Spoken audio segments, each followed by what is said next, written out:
Assalamualaikum warahmatullahi wabarakatuh. Kembali lagi dalam kuliah metodologi studi Islam.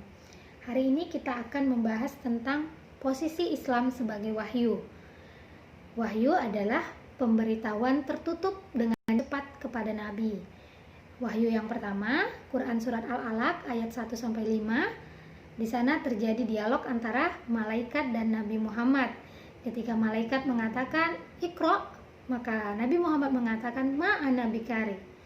Jadi artinya, bacalah. Saya tidak bisa membaca, kata Nabi. Dan terjadi dialog berulang kali ketika malaikat mengatakan, "Bacalah".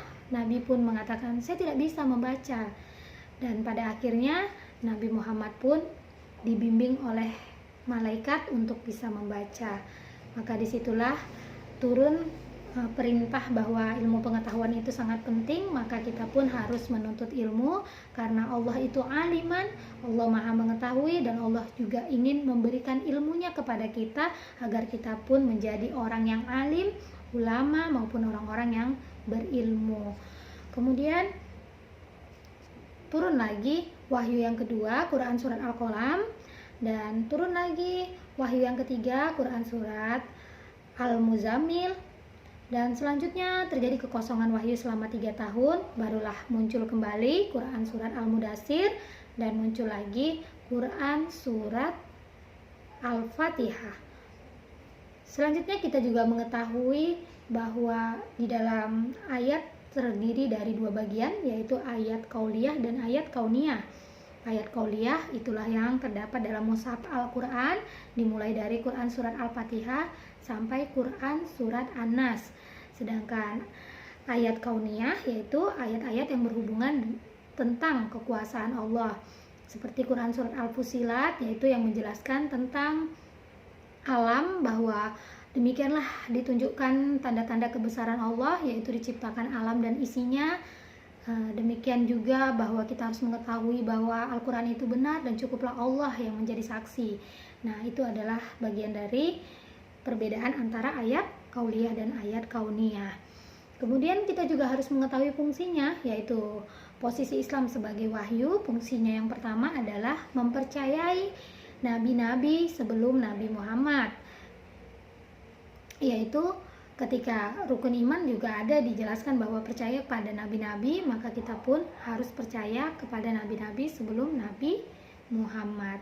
Kemudian kita juga harus percaya bahwa ada kitab-kitab yang disampaikan oleh nabi-nabi sebelum Nabi Muhammad. Maka ada kitab Taurat, Zabur, dan Injil. Itu kita harus percaya bahwa memang ada, Allah turunkan kitab-kitab sebelum kitab Al-Quran. Kemudian yang kedua, kita juga harus mengakui bahwa Islam adalah istimewa, sempurna, sehingga Al-Quran turun untuk melengkapi. Al-Quran turun untuk mempercayai dan membenarkan, namun juga meluruskan, sehingga di dalam Al-Quran adalah aturan atau petunjuk yang menjadi final terhadap kitab-kitab sebelumnya, dan tidak ada lagi turun kitab lain selain Al-Quran. Dan adapun firman-firman Allah hanya terletak di dalam Al-Quran. Walaupun penjelasannya ada di dalam hadis, namun hadis itu adalah wahyu yang disampaikan Allah melalui Nabi Muhammad, dan dia bagian dari hadis, terpisah dari bagian dari kitab-kitab yang 4 tadi ya, Taurat, Zabur, dan Injil. Maka Al-Quran adalah bagian kitab yang terakhir, kitab suci kita yang terakhir.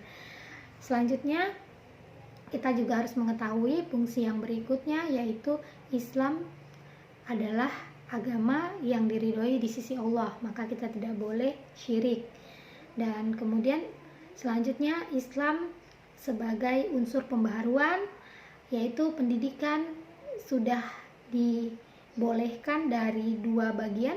Yang dahulunya pada masa klasik kita hanya boleh belajar ilmu agama, maka pada masa modern, yaitu pada masa Ibnu Khaldun, kita sudah boleh belajar ilmu umum.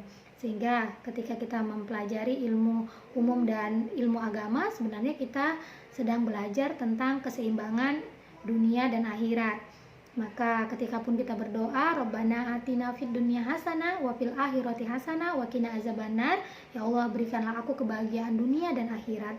Artinya kita juga harus menyeimbangkan ya, ketika kita disiplin dalam hal sholat, dalam hal akhirat, maka kita juga harus disiplin dalam hal bekerja. Jadi ada orang yang misalnya dia selalu telat dalam bekerja, dia korupsi waktu gitu ya, padahal ketika dia sholat dia disiplin. Maka sebaiknya dia juga harus taat kepada pemimpin, taat kepada Allah. Ulil amrinya itu juga harus ditaati ya.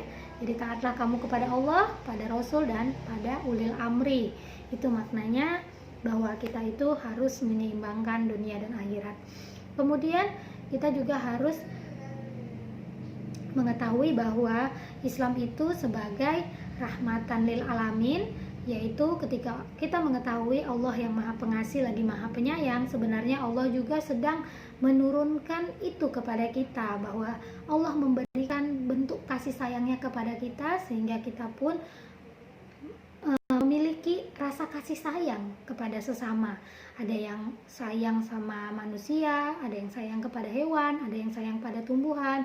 Dan sebenarnya fitrahnya kita ini baik ya. Allah menciptakan kita dan kita lahir dalam keadaan fitrah. Maka kita semua ini baik, tidak ada yang tidak baik. Hanya kadar kebaikannya saja yang beda. Ada yang baiknya sedikit, ada yang baiknya sedang, dan ada yang baiknya banyak. Dan ketika kita tahu bahwa kebaikan kita itu sedikit, berusahalah kita untuk terus menambahnya agar semakin banyak dan semakin banyak. Jadi ketika kita sudah memiliki kebaikan ya, walaupun sedikit, kasih sayang, tetapi itu sangat disukai Allah. Itu sebabnya banyak orang-orang yang kemudian dapat hidayah masuk Islam, ada yang kemudian dapat hidayah bertaubat, ada yang kemudian orang-orang yang profesinya haram jadi beralih ke yang halal. Dan itu semua karena dia memiliki kasih sayang tadi. Mungkin dia berlebihan kasih sayangnya kepada hewan atau kepada tumbuhan atau bahkan kepada orang-orang lain yang sangat membutuhkan, dia sangat memberikan kasih sayangnya ya, sehingga orang-orang yang terkenal galak pun seperti Umar bin Khattab ya, yang setan pun takut padanya, tetapi karena kasih sayangnya kepada orang-orang yang baik itu, dia pun baik juga. Akhirnya Allah pun memberikan peringkat kepada Umar bin Khattab sebagai khalifah yang kedua, sehingga dia pun menjadi sosok mukmin yang luar biasa, bertanggung jawab dan sebagainya. Begitulah juga kita ya. Maka kita pun harus memiliki kasih sayang terhadap sesama. Kita jangan menjadi sosok mukmin yang tega durhaka kepada orang tua, tega menzolimi teman sendiri, tega merusak hubungan rumah tangga orang lain misalnya gitu ya. Jadi cobalah kita memahami dan merasakan bagaimana kalau kita yang jadi seperti mereka gitu ya. Jadi berusahalah pertimbangkan hal-hal yang membuat kita menjadi sosok zolim, sosok yang akhirnya nanti akan merugikan diri kita sendiri, karena rahmat Allah sangat jauh pada orang-orang yang zolim. Dan selanjutnya ketika kita sudah mengetahui hal demikian, maka sebenarnya kita ini hanya seorang aktor ya, yang menjalankan skenarionya Allah. Kita berusahalah untuk menjadi aktor sebaik-baiknya, karena kebaikan kita itu belum tentu membuat kita mulus dalam beribadah. Ada kalanya Allah menguji kita, apakah kebaikan kita yang sebenarnya masih sedikit itu wajar kita dapat melaksanakannya, tetapi ketika itu sudah berkaitan dengan tantangan, rintangan, dan cobaan yang begitu besar, apakah kita mampu atau kita berputus asa atau kita bahkan mengkhianati Allah? Itulah sebenarnya yang sudah terjadi pada masa sejarah ketika kita mengetahui bahwa Maryam adalah sosok yang sangat solehah, sehingga dia mendapatkan cobaan yang sangat besar ya. Ketika kita mengetahui bahwa Maryam itu Allah berikan dia bayi dalam perutnya, padahal dia belum menikah, padahal dia tidak pernah disentuh oleh pria jadi luar biasa cobaannya. Dan pada saat itu Maryam juga sebagai manusia biasa sedih dan dia mengasingkan diri, apalagi terjadinya fitnah besar-besaran sehingga akhirnya viral bahwa seorang Maryam itu ternyata adalah sosok wanita yang tidak suci dan sebagainya. Tetapi Allah menguatkan hatinya, Allah memberikan perlindungan kepada dia dan bayinya sehingga dia pun tetap menjadi sosok yang tenang dan mendapatkan hadiah surga dari Allah karena dia bersabar terhadap cobaan dari Allah. Maka semakin besar ketaatan kita, semakin besar tingkat keimanan kita, semakin besar pula cobaan kita.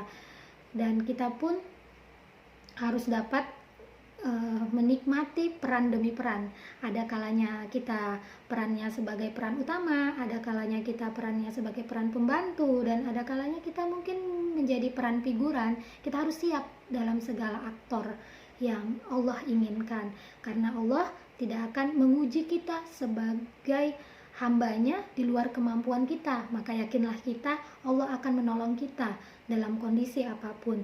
Bahkan ketika kita dalam kondisi yang tidak ada satupun orang yang bisa membantu kita, sebenarnya Allah pengen kita hanya berduaan dengannya. Sebenarnya Allah pengen ngajak kita jalan bareng gitu. Ayo, hanya aku loh yang bisa membantumu, akalmu tidak akan mampu untuk membantumu, dan akulah, kata Allah, yang mampu membantumu. Di saat aku tidak membutuhkan hamba-hambaku yang lain membantumu, akulah sosok yang mampu membantumu. Disitulah sebenarnya romantisnya Allah ketika dia memang merindukan kita dan pengen kita hanya mengadu dan berharap kepadanya. Jadi kita jangan berharap lagi kepada manusia, karena kita itu fungsinya ada dua ya. Bisa jadi kita posisinya sebagai seseorang yang menyayangi, dan bisa jadi kita posisinya sebagai seseorang yang disayangi. Nah, ketika kita dalam posisi sebagai abang, kakak, atau suami, maka posisi kita dalam hal menyayangi. Dan ketika kita menyayangi, tentunya kita pengen dong dibalas oleh orang yang sudah kita sayangi gitu ya. Tetapi ketika kita tidak mendapatkan balasannya, maka disitulah sebenarnya kita sedang menjalankan peran kasih tadi. Dan kita jangan berharap peran sayang dari orang tersebut, tetapi kita berharaplah peran sayang tadi akan Allah yang membalasnya, sehingga kita nggak baper ketika kita udah menyayangi orang dan orang tersebut tidak membalasnya. Dan ketika kita dalam posisi disayangi, misalnya kita seorang anak, seorang adik, seorang istri yang harusnya disayangi oleh orang tua, oleh kakak, abang, dan oleh suami kita, tetapi ternyata kasih sayangnya itu sangat sedikit, sangat tipis, tidak layak, dan sebagainya, maka tetaplah kita bersyukur, berterima kasih kepada orang yang telah memberikan kita kasih sayang tadi. Maka bukti kasih sayang Allah adalah melalui nikmat yang sedikit. Ketika kita ridho pada nikmat yang sedikit, Allah akan tambah. Allah akan tambah ya bagi orang-orang yang bersyukur. Dan pada saat itulah kita sebenarnya sedang berterima kasih bukan kepada hambanya saja, tetapi kita berterima kasih kepada Allah. Jadi kita tidak akan kecewa, karena ketika kita mendapatkan nikmat yang sedikit dari hambanya Allah, kita tetap berterima kasih karena itu adalah rizki dari Allah. Maka kita berterima kasihlah kepada Allah terhadap apapun yang kita terima. Dan ketika posisinya kita sudah menyayangi tetapi tidak dibalas oleh orang lain, maka tetaplah kita berterima kasih kepada Allah, karena sebenarnya kita hanya layak berharap kepada Allah. Kita tidak ada ya hal yang paling menyakitkan selain berharap kepada manusia.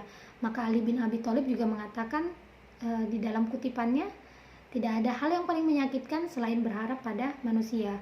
Maka berharaplah hanya pada manusia yang sebenarnya itu sia-sia ya.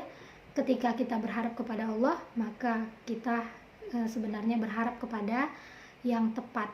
Dan selanjutnya minta kasihanilah kita juga kepada Allah. Maka irhamna ya arhamar rahimin, itu ya, ya Allah kasihanilah aku gitu. Bahkan kita juga dikasih fasilitas munajat. Ketika memang kita sudah banyak kasih sayangnya kepada orang lain, kita boleh mengatakan pada Allah, ya Allah, aku telah memberikan kasih sayangku pada dia, maka ketika Engkau meridhoinya, kabulkanlah doaku dari sisi yang ini, aku sangat membutuhkan yang ini ya Allah. Nah, kita boleh berkomunikasi kepada Allah, bukan berarti kita mengingatkan atau apa ya, tetapi kita berkomunikasi pada Allah. Semoga Allah kasihan pada kita, semoga Allah memberikan hadiahnya pada kita yang sudah berusaha untuk menjadi hamba terbaiknya. Demikianlah materi kita pada hari ini, semoga bermanfaat. Assalamualaikum warahmatullahi wabarakatuh.